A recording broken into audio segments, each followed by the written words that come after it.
Thank you for joining us today. Would you please join me and Pete and Annette Hasbrook in singing our national anthem? Pete, Annette?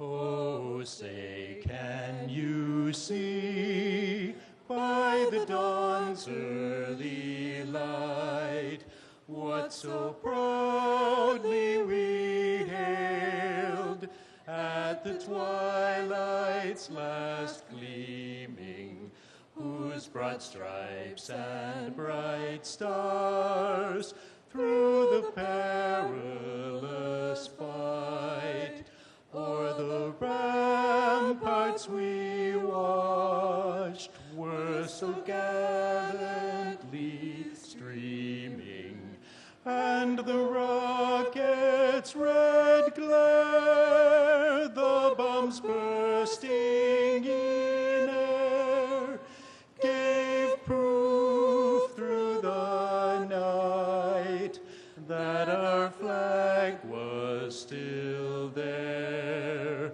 Oh, say, does that star-spangled banner yet wave o'er the land of the free and the home of the brave?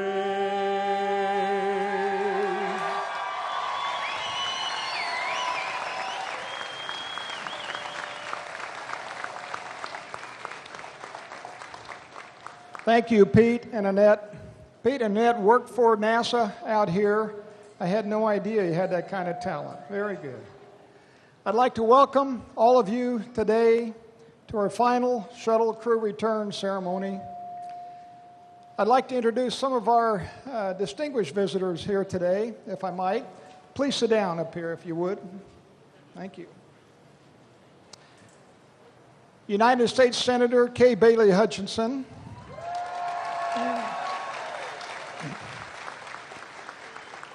Houston Mayor Anise Parker.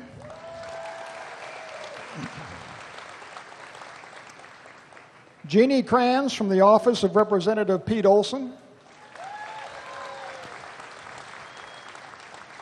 Bronson Wood from the office of Representative Sheila Jackson Lee. Twyla Lindblade and Dodie Armstrong from the offices of Representative Ron Paul.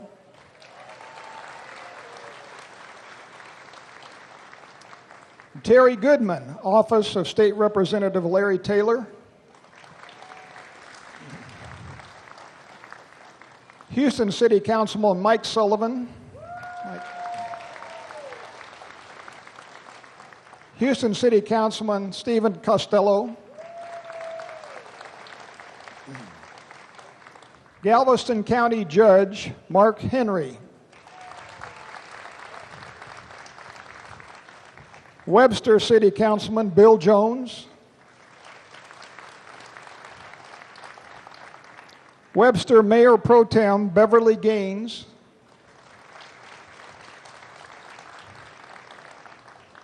And Susie Allen, Office of Harris County Commissioner Jack Mormon.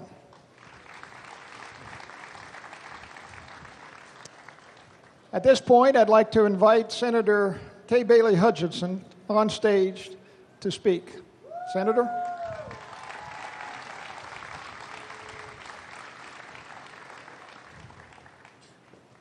Thank you. Well, thank you. Thank you. Welcome home. And thank all of you for coming out. You know, this is such a special place. This is where it all started. And I want to just take a couple of the quotes from John F. Kennedy, whose vision started our quest for preeminence in space, because it's so relevant today. He said, "Why, some say, go to the moon? You might as well ask why we climb the highest mountain. Why 35 years ago did we fly the Atlantic? Why does Rice play Texas? We choose to go to the moon not because it's easy, but because it is hard.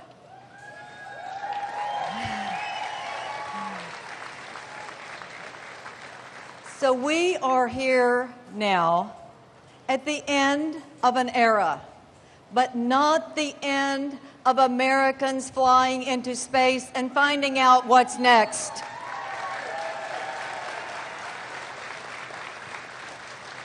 I was here a couple of weeks ago with Mike and Dr. Samuel Ting, and I saw why we are going to continue. I saw the light in that Nobel laureate's eyes when he saw the cosmic rays that were hitting the spectrometer that had been put on the space station in May. That is why we're going to continue, because we have seen the discoveries and what they have done for us in the past. But we don't rely on the past. We look to the future. And oh, by the way, Rice is still playing Texas this year. So I want you to know that I fought to put this last mission on the books. It was going to be a possibility. And I want to say to this crew who flew it flawlessly, I breathed a big sigh of relief, because if you'd crashed that ship, I'd have been in real trouble. So, I want to say one other thing to this crew, because they really left the symbol of our will to go forward.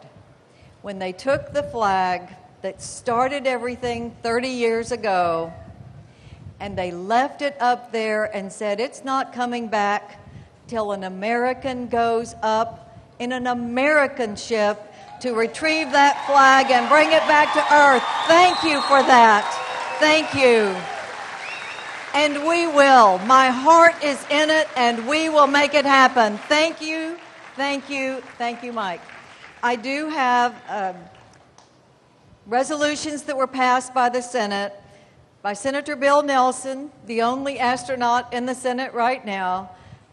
Bill Nelson is your champion too, and we passed this resolution congratulating you and every one of you in NASA who has given us almost 40 years of success in space.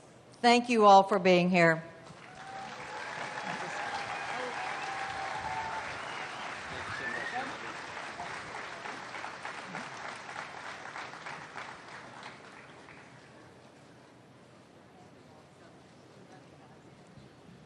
Hey, Senator, if you'd stay up here with us, please. Mayor Parker, would you please join us on stage?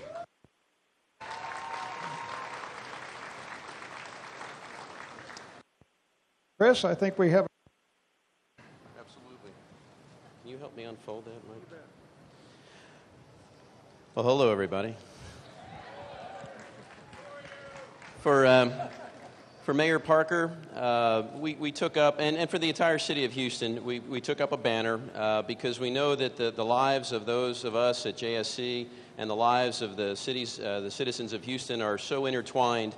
We wanted just to express our thanks for everything that you've done for us. I know that we've been through some trials and tribulations over the last couple years, and I think I think Houston's taking it on the chin a little bit. So we wanted to tell you, as a representative of our great city of Houston, that Houston is always and was and will remain the first word in space. And I'd like to present this.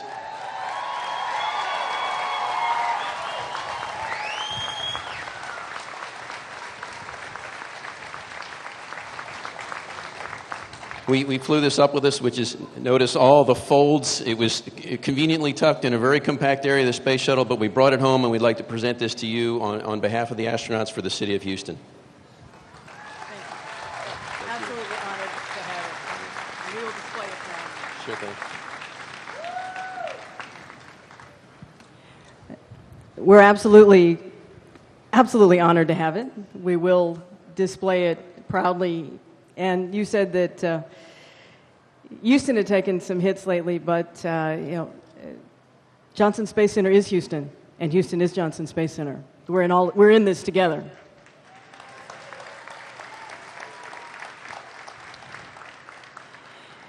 there's some phrases that many of us know, and they're from the Apostle Paul, and he said, I fought the good fight, I finished the course, I kept the faith. And in this last mission, STS-135, you finished the course, and you kept the faith with the American people.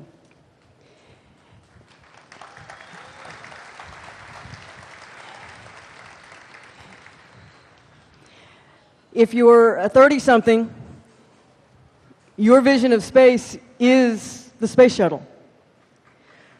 For those of us of my generation, I grew up with the space program, Mercury and Apollo, and the space shuttle. And I have a range of memories. But for many of the people here today, the space shuttle is the only memory they'll have. We don't know yet what that next vision of space will be and what the memories will be for the smallest ones who are here today. But we are all committed to American presence in space and human beings exploring the universe. It is in our DNA to want to know what is across the river, over the mountain, beyond the ocean, on the backside of the moon, on Mars, and we will continue to do that. For those of you who piloted this, or who participated in this last mission, your Houston family has worked with you, and over the years of the space program, we have celebrated with you and we have mourned with you. But today, all of Houston is here to say thank you for a job very well done.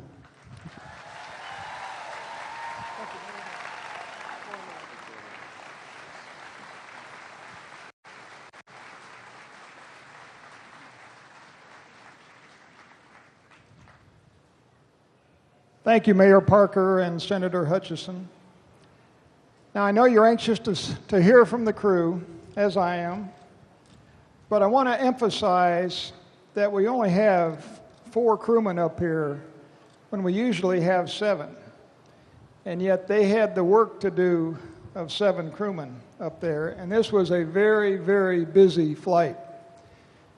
They offloaded thousands of pounds of badly needed cargo on the International Space Station, and by the way, loaded thousands of pounds of cargo back onto the shuttle to bring home. And they worked constantly to do that. And that was no small task. And we were amazed. In fact, we were joking at some of the mission management team daily meetings. We said, gosh, we could have been flying 4 crewmen all these years. We didn't want that to get out there, but they did an amazing job and an amazing crew up there. If we have to quit flying the shuttle, and we do, it's nice to go out on top, and you took us out on top.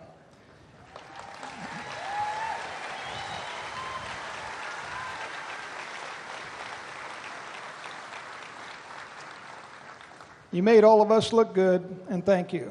With that, I'd like to introduce the commander of STS-135, Captain Chris Ferguson. Nice landing, Chris.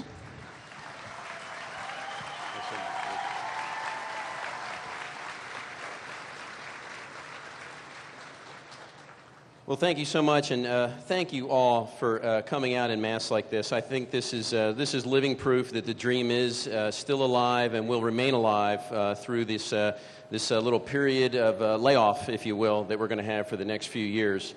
I have, and by the way, it's duly noted that I'm sitting and you're standing, and we'll keep this appropriately short. And again, I know it's an extremely warm summer afternoon in Houston, but we just have a few things we want to say. First, I have 3 key groups that we have to thank. Not the least of which, and the first and foremost, is the Commander-in-Chief of my household, my wife, Sandy Ferguson.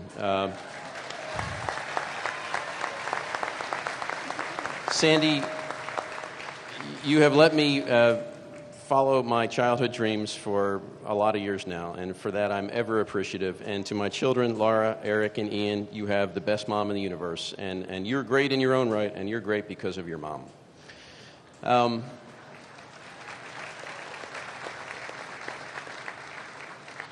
Second, I have to thank the architects of this mission, and they are our IPT chairperson, Steve Gaylor, our launch package management team, Steve Huning, our chief flight director on the shuttle side, Kwatsi Alabarujo, and our chief flight director on the station side, Chris Edelin. You guys made a fantastic plan, and all we had to do was execute it, and thank you very much.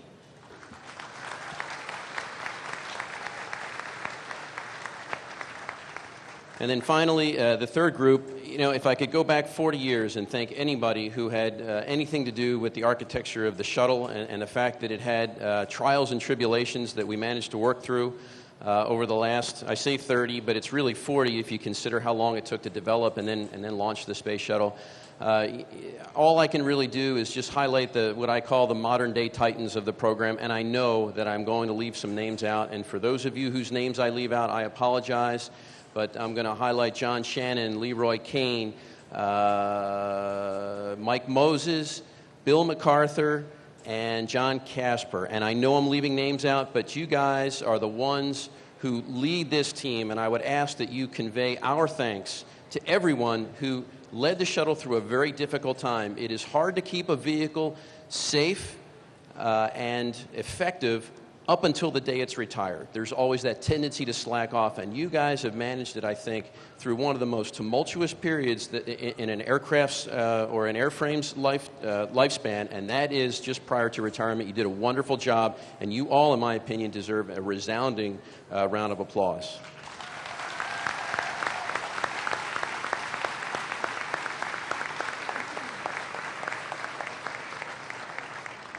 We have, as a crew, have tried to keep things very upbeat and to keep it a celebration of, like I said, the trials and tribulations of the shuttle's 30 years. We have done fantastic things, and I know you've heard us talk about them. You know what they are. I don't need to repeat them. But there are going to be challenges. There's going to be some challenges as we go forward from here. And the challenge is going to be keep not only our focus on where we are headed, but to try to keep the American public focused as well. There was an interesting article in the Wall Street Journal this morning, and it began that in spite, and I'm paraphrasing, I don't remember the exact first paragraph, but it said that in spite of the additional attention paid to the final mission of the space shuttle, that the overall attention paid to the space program by the American public is still, I think the word they used was waning, but I can't remember exactly what it was.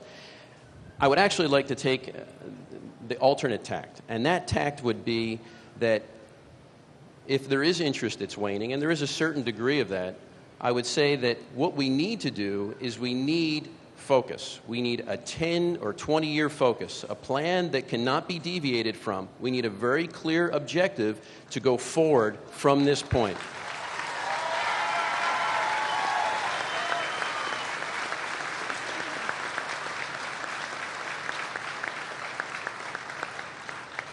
Once we get that objective, and once we start building that next vehicle, and that next vehicle is not too far away, once we start building that vehicle, we will get the interest of the American public, because I believe that if we build it, they will come.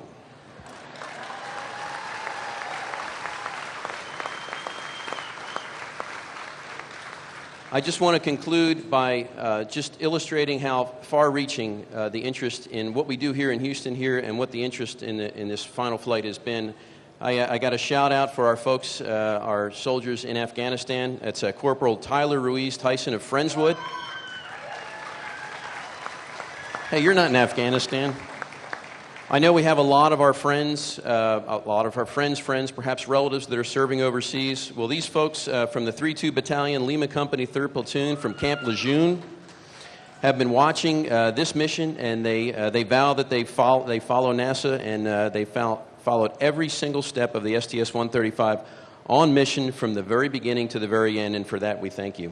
And we thank you for your service.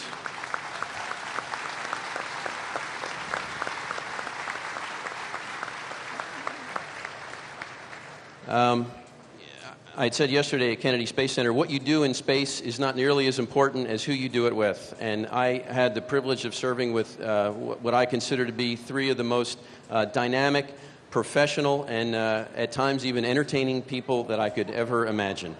To my left is the pilot, Doug Hurley. You know, if there could be co-commanders on a mission, Doug would have been the co-commander of this mission. He backed me up. He checked my each and every move. He saved me on a couple occasions, and he did all things robotic. I mean, he did the Flight Day 2 and the landing inspection pretty much single-handedly with a little bit of help. Of course, we were spread a little thin. He assisted in the transfer. He did an incredible undocking and fly around, and in my opinion, it was just an absolute pleasure to serve with him. My one regret is that there's not another mission left for him to command. So, pilot, Doug.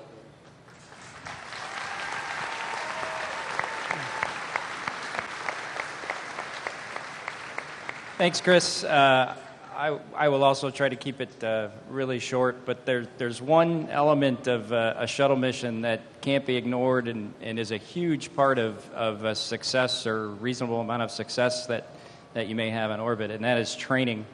And we lucked out. We got the pick of the litter with our training team. Juan Garriga, you know, we can't thank you enough, and just to put a little bit more on this, you know, these folks knew that the end of the program was coming, and they chose to be our trainers till the end, and that is just true dedication. Sorry, my son wants to come up on stage, it looks like. We just you know, we'll thank them many, many times from here on out, and we've thanked them from orbit. But Juan, thank you so much. Your team, everybody, we really appreciate it. And then the other aspect, those of you that are familiar with shuttle training flow, you know, once your training team has their way with you and embarrasses you and makes you feel very tiny for making mistakes and challenges you, then they let us off to the integrated sim world, and our sim soups have their way with us.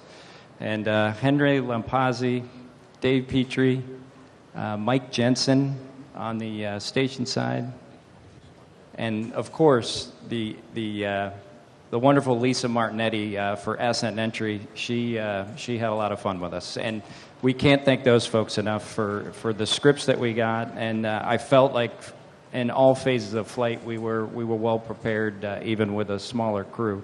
So once again, thanks so much to the training folks.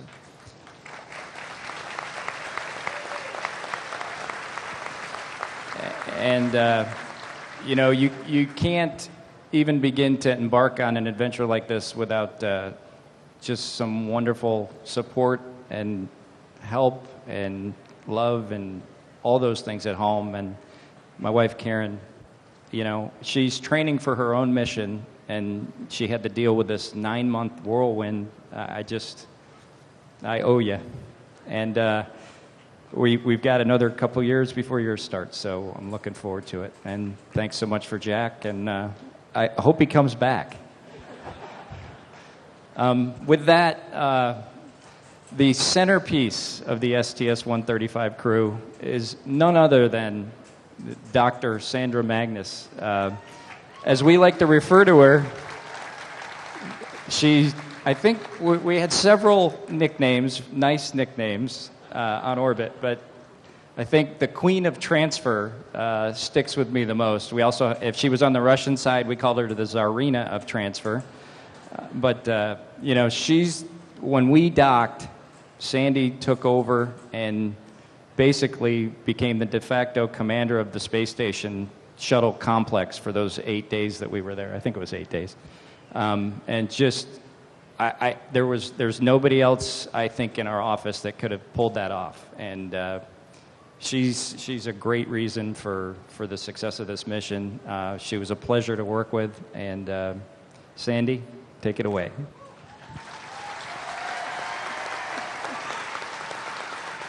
What Doug was trying to say politely was that I turned into this absolute horrible dictator and worked them finger to bone for 8 particular days.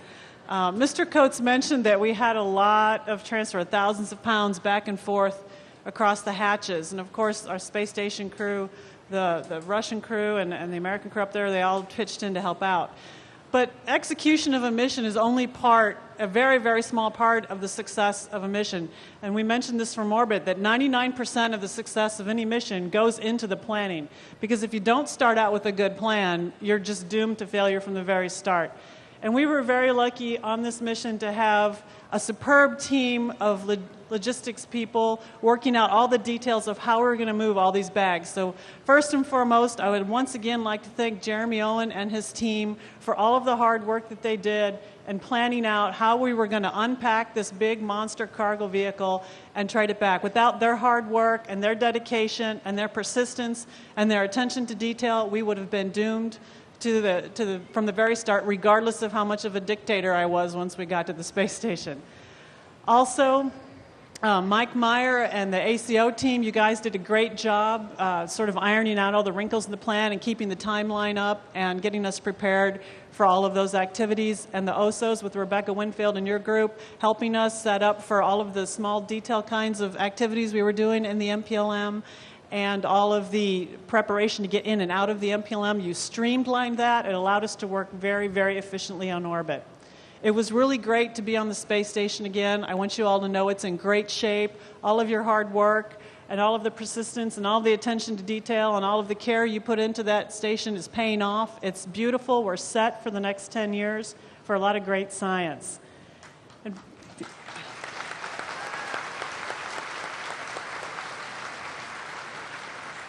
We felt like we had a part of each and every one of you up there with us, and hopefully we conveyed a little bit of that during the mission.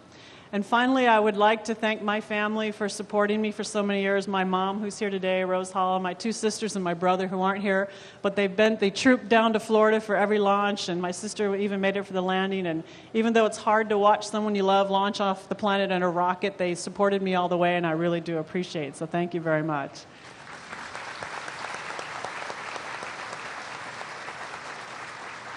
Also, on the other side of the operations, of course, is the program side, and the station program was undergoing a change in how they did their cargo processing for this mission. And I'd like to thank Kenny Todd and Dave. I'm Greg Dorth. Sorry, Greg, I'm having a blank moment up here. I'd like to thank you guys for all the help you gave us in getting access to the cargo before the mission so we could sort of plan with Jeremy and his team how to transfer it. That was very, very helpful, and it really helped us get our mission done. Finally, I would like to introduce Rex Walheim, our mission specialist, too. Rex was a pleasure to fly with. He stayed so calm. He was always there when you needed him. He was in the MPLM a lot, helping out with the nuts and bolts of the transfer. And being in the same class together, it was just great to share this experience with him. He was our EVA guru, and he had a tough job because he had to plan out all of the details of an EVA that he, in fact, was not going to conduct himself, and he did a spectacular job. So without further ado, I'll hand you over to Rex. Thanks, Sandy. Well, thank you, and I want to start out, too, by thanking my family in the front row, my boys, Alex and Jeffrey, and my wonderful wife, Margie. There's no way I could have done this crazy whirlwind training flow in 9 months if you hadn't made it so stable and wonderful at home, so thank you for that, and let me launch on this incredible rocket to orbit, and then if you've seen the pictures of our reentry, we come home basically inside a meteor, so it's pretty impressive. Thanks to that, and I do want to echo Sandy's thanks to the EVA team, Glenda Brown and her team. It was not easy working with 2 different crews, one on the ground, one up in space, and pulling off a complicated EVA. And her and her team made outstanding procedures and set us up for success, and we were able to accomplish everything. And we also want to pass on a thanks to Glenn Lutz in the XA EVA Projects Office, who allowed us to have all the suits, all the tools, everything we needed. They always come through, so we really appreciate that. And we'd also like to thank the support organizations that always help us, starting out with Flight Crew Operations Division, Janet and BK. You guys always gave us what we needed. We really appreciate that. Dick Clark and Aircraft Ops, they give us these great T-38s and help our families get back and forth and maintain our aircraft just spotless. Absolutely wonderful. And then Paul Hill, and Mission Operations Directorate, thanks for your people. They're just awesome. It's an absolute pleasure to work with them, and I consider myself a proud member of MOD from back in the old days, and I always carry that as a badge of honor. And there's my friends, the flight directors. We just want to say thanks to the flight director office, John McCullough in charge of them. And I'll tell you, there are many times at JSC when I think I'm working hard and I just don't want to work anymore, but I literally think of the flight directors, the hardest working people at the Johnson Space Center, and I think they're working harder than this, so I can do this, and I really appreciate that. So I really thank everybody for all the help and everybody we didn't have a chance to name. But how do you sum up a 30-year program of the Space Shuttle? We've heard a lot of ways. It is a celebration. One of the best quotes I saw was down at the Kennedy Space Center yesterday. It said, "Don't cry because it's over, but smile because it happened." And that's the way I feel. I am so blessed to have been a part of this program, and I know you guys are too. And the joy we feel as being part of this incredible 30-year program will make us redouble our efforts, and we're going to have another program coming along the line that we're all going to be just as proud of. And I look forward to the journey with you guys. So thank you very much.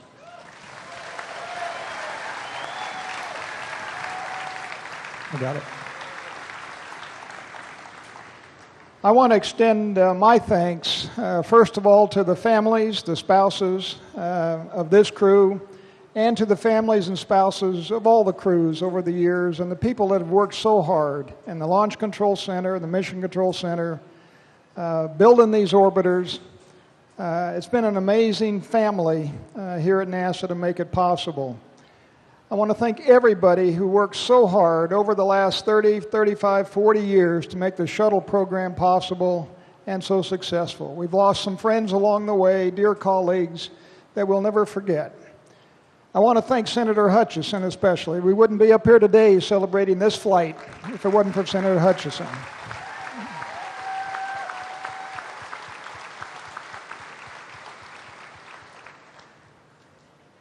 Now this crew, I want to say one final word about the crew. They've been really remarkable before the flight, during the flight, and after the flight, representing the astronaut office and the Johnson Space Center and NASA so remarkably well. They make us look really good. They're very thoughtful and considerate crew. They've recognized everybody, and they've gone out of their way to say thank you and respect everybody who's ever supported and worked on the space program.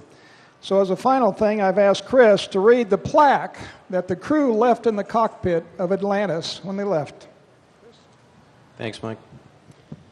This idea came to us as a little bit of an afterthought, and through the incredible resources that we share with the folks over in Building 5 there, they came up with the plaque for us to hang, and maybe some of you have seen it on Twitter or perhaps online, but the inscription is it's from the heart, and I just thought I'd take a moment to read it all to you, and we'll conclude with this.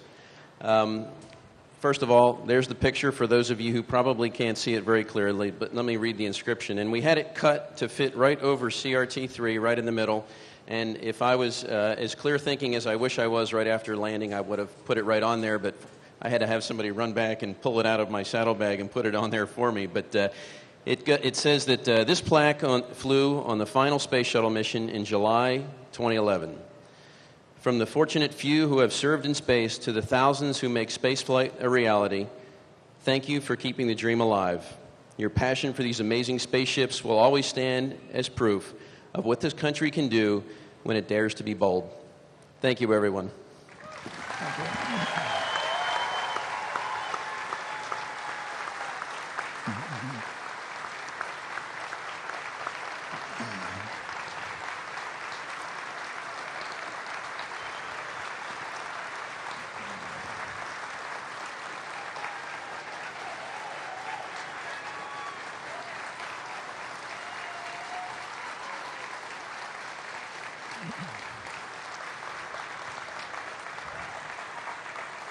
I want to thank everybody for coming out today.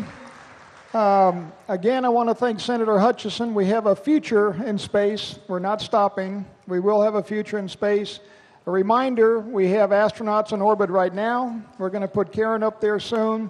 So we do have an ongoing space program, very active one, here at the Johnson Space Center and at NASA. The crew has agreed to stick around for a little while and sign autographs, but they've been floating around in space for a couple weeks, so it's a little bit warm out. Don't keep them too long, please. Thank you very much.